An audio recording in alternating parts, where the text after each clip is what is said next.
সকলকে নমস্কাৰ আৰু মই আছোঁ এতিয়া মোৰ জোনালী সেন্দুৰীয়ালীৰ নতুন ষ্টুডিঅ' ZG মিউজিক ষ্টুডিঅ' আৰু আপোনালোকে দেখিছে চাৰিওফালে অকল গছ, ইয়াত বিভিন্ন ধৰণৰ গছ। মই ষ্টুডিঅ'টো বনোৱাৰ আগতে গছবিলাক লগাই লৈছোঁ আৰু এই গোটেই বছৰটো আমি ঘৰৰ ফল মূল খাইছোঁ, চব্জি খাইছোঁ ষ্টুডিঅ'ৰ, আৰু এটা সম্পূৰ্ণ গ্ৰীণ পৰিৱেশ। ঘৰটো মই গ্ৰীণ ৰাখিছোঁ সেইকাৰণে যিমান পাৰি ষ্টুডিঅ'টো।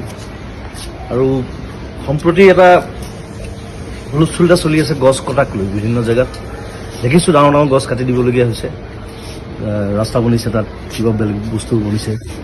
গতিকে আৰু চৰকাৰে কৈছে যে আমি গছ কাটিছোঁ যদিও আমি বিভিন্ন ঠাইত গছ ৰুইছোঁ তাক বেলেঞ্চ কৰিবৰ কাৰণে।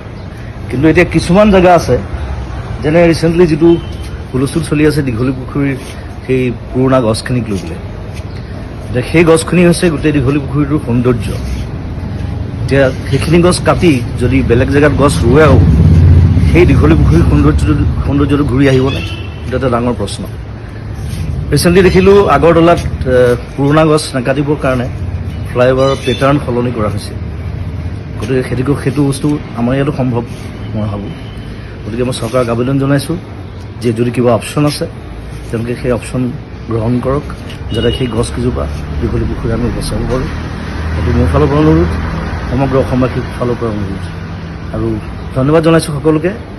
আৰু এই যিটো আমাৰ বিপ্লৱ চলিছে গছ সংৰক্ষণ, গছ বচোৱাৰ, তাত সকলোৱে সহযোগ কৰক। ধন্যবাদ, থেংক ইউ, বাই বাই।